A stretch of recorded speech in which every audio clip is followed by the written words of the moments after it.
नमस्कार, मैं हूं देवेंद्र गांधी और आप देख रहे हैं अभी अभी ब्रेकिंग। दोस्तों, चुनावी चर्चा गर्म है और चुनावी अखाड़े में कई उम्मीदवार ताल ठोक रहे हैं और इसी दावेदारी के बीच हमारे साथ पहुंचे हैं भीमसेन मेहता, जो कि 3 बार इंद्री विधानसभा क्षेत्र से विधायक रह चुके हैं। 2 बार निर्दलीय तौर पर और 1 बार कांग्रेस की टिकट पर वो ताल ठोक चुके हैं। 3 बार चुनाव जीत चुके हैं, मंत्री रह चुके हैं हरियाणा सरकार में और इस बार बड़ी उम्मीदें हैं। कांग्रेस टिकट के पैनल में नाम शामिल बताया जाता है। सीधा जुड़ेंगे भीम मेहता जी। स्वागत है भीम मेहता जी आपका। नमस्कार जी।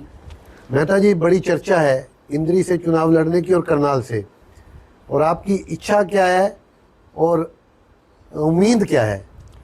मेरा तो गांधी जी, मैंने तो आवेदन दिया है इंद्री के। इंद्री मेरा पुराना क्षेत्र है, वहाँ से मुझे 3 बार सेवा करने का मौका मिला है, मंत्री भी रहा हूँ, तो मैंने तो वहाँ कर दिया है। बाकी पार्टी की मर्ज़ी है, जो पार्टी आदेश करेगी। मैं तो एक पार्टी का एक सिपाही हूँ और पार्टी के सिपाही होने के नाते, कार्यकर्ता होने के नाते जो मुझे पार्टी आदेश करेगी मैं वो मानूंगा। अभी पिछले दिनों 5-6 महीने पहले बाई इलेक्शन भी गया करनाल का, नायब सिंह सैनी यहाँ से चुनाव जीते थे और उस समय भी आपका नाम सुर्खियों में था कि आप करनाल से चुनाव लड़ सकते हैं।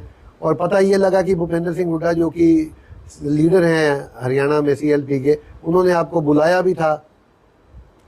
ये ठीक है कि उस टाइम चर्चा चली थी, लेकिन वो उपचुनाव था। मैंने पहले भी कहा आपसे कि हम तो पार्टी के सिपाही हैं, कार्यकर्ता हैं।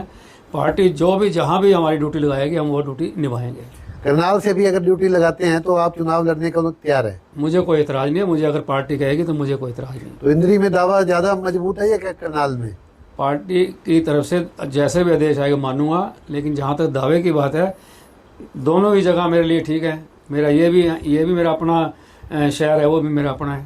कह रहे बी मेहता जी ने करनाल में न्यायपुरी में कोठी ले ली है, पूर्व विधायक सुमिता सिंह के बगल में। बिल्कुल। तो क्या ये कारण है कि भाई चुनाव के लिए करनाल से ज़्यादा उम्मीदें लग रही हैं आपको? नहीं, इससे मकान लेने से ना लेने से कोई वो नहीं पड़ता। बात तो है कि जहाँ पर पार्टी कहेगी, मैं बार बार ये कह रहा हूँ, जहाँ पार्टी कहेगी हम तो वहीं से ही चुनाव लड़ेंगे। आप करनाल में कांग्रेस के, भाजपा के लोगों से भी मिल रहे हो, जो पंजाबी खास तौर पर हैं। मेरे सारे दोस्त हैं, मेरे कोई रिलेटिव है, कोई दोस्त है, कोई जान पहचान वाला है, सारे मेरे अपने भाई हैं मेरे। तो तैयारी दोनों जगह से चल रही है आपकी? भाइयों को मिलना कोई वो बात थोड़ी है, भाइयों को तो मिलना अच्छा रहता है। लोग कहते हैं कि ज़्यादा कंस्टिट्यूएंसी इंद्री की बजाय करनाल में बड़ा ध्यान केंद्रित है। मेरा इंद्री हल्के में भी बहुत सारा ध्यान है।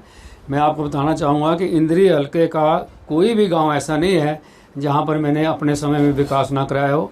चाहे वो किसी तरीके से हो, चाहे सड़कें बनी, चाहे स्कूल के कमरे बने, स्कूल अपग्रेड हुए, पावर हाउस बने, बिजली के सड़कों के और काम हुए, हमें बहुत काम कराए हैं वहाँ पर। और जहाँ तक रोज़गार के मामले की बात है, वो भी मैं कहना चाहूँगा कि कोई वहाँ पर बहुत रोज़गार मिला उस समय, लेकिन इस समय में जो ये मौजूदा जा रहा है समय, इसमें हमारे हल्के में रोज़गार नहीं मिला। और यही कारण है कि बच्चे हमारे जो हैं, नौजवान साथी जो हैं, वो बाहर दूसरे मुल्कों में रोज़गार के लिए जा रहे हैं। मेहता जी, क्या ये बात सच है कि विधायकों के पास ऐसी पावर होती थी कि वो रोजगार दिलवा सकते थे? नहीं, ऐसी बात नहीं होती। सारा कुछ होता तो मेरिट पे ही है, मेरिट से ही चलता है सारा हिसाब। लेकिन कहते हैं पर्ची खर्ची चलती थी ना, वहाँ। कोई पर्ची खर्ची कुछ नहीं था। तो एक दूसरे पर लोग कहते ही हैं कि उसने ये कर लिया, उसने ये कर लिया, ऐसी बात नहीं थी हमारे समय में। उसमें हजारों बच्चों को नौकरी मिली है। इंद्री हल्के में कोई एक बच्चे कह दे, कोई किसी का कोई पैसा लगाओ। तो अब आपको क्या लगता है, मुद्दे क्या रहने वाले चुनाव में? चुनाव में तो हमारा, जैसे मैं आपको इंद्री क्षेत्र की बात करके फिर रहूँगा, मैं इंद्री क्षेत्र में सबसे बड़ा हमारा मुद्दा है बेरोजगारी का। सारा हमारा इंद्री क्षेत्र ग्रामीण क्षेत्र है, वहाँ पर सड़कों की हालत बहुत खस्ता है। शिक्षा के क्षेत्र में हमारे पास कोई ऐसा लड़कियों के लिए कोई कॉलेज नहीं है, ITI जैसी संस्था नहीं है। कोई समय आएगा तो फिर इसमें विशेष ध्यान देकर इसकी तरफ चलेंगे और इनको करने का काम करेंगे। पीछे 10 साल भाजपा के विधायक रहे, एक तो मंत्री भी रहे, तो क्या लगता है उन्होंने कुछ कराया नहीं क्या इंद्री में? कोई प्रोजेक्ट नहीं आया इंद्री में? देखो, जैसे हमारे को समय मिला था तो हमने सबसे बड़ा गांधी जी वहाँ कार्य कराया था, वहाँ पर मौजूदा सरकार हुड्डा जी के समय में, कि वहाँ पर हमारा सब डिवीज़न बना है इंद्री। और सब डिवीज़न जैसा बड़ा कार्य अभी तक किसी ने नहीं कराया। तो आपने सब डिवीजन बनाया था? सब डिवीज़न हमारे समय बना था। जब उपचुनाव आया था, हमने हुड्डा जी से रिक्वेस्ट की, उस टाइम सरकार से रिक्वेस्ट की, उन्होंने हमारी बात मानी और हल्का की एक मांग थी, वो मांग पूरी हुई हमारी। अगर अब आपको मौका मिलता है तो क्या इच्छा है आपकी? दोनों चीज़ें मैं पूछना चाहूँगा, करनाल के लिए क्या करना चाहेंगे और इंद्री के लिए क्या करना चाहेंगे? पहले तो मैं आपको इंद्री से बात करूँगा। अगर मुझे इंद्री से मौका मिलता है तो हम इंद्री में बेरोज़गारी के ऊपर ज़्यादा फोकस करेंगे, क्योंकि आज नौजवानों को रोज़गार की ज़रूरत है। सड़कें जो ख़त्म हुई पड़ी हैं उनको, सड़कों को ठीक कराएंगे। कॉलेज की बात है और दूसरे कार्य होंगे। जहाँ तक हमारी पार्टी ने जो वायदा किया है चुनावी घोषणा पत्र में, इसमें कि 6,000 रुपये हम पेंशन देंगे, 500 रुपये का गैस सिलेंडर देंगे, 300 यूनिट फ्री बिजली मिलेगी, और गाँव के अंदर 100 गज के जो प्लॉट हुड्डा जी के समय मिले थे उस वक्त इन्होंने वो स्कीम बंद कर दी थी। उस स्कीम को हुड्डा जी दोबारा से शुरू करेंगे।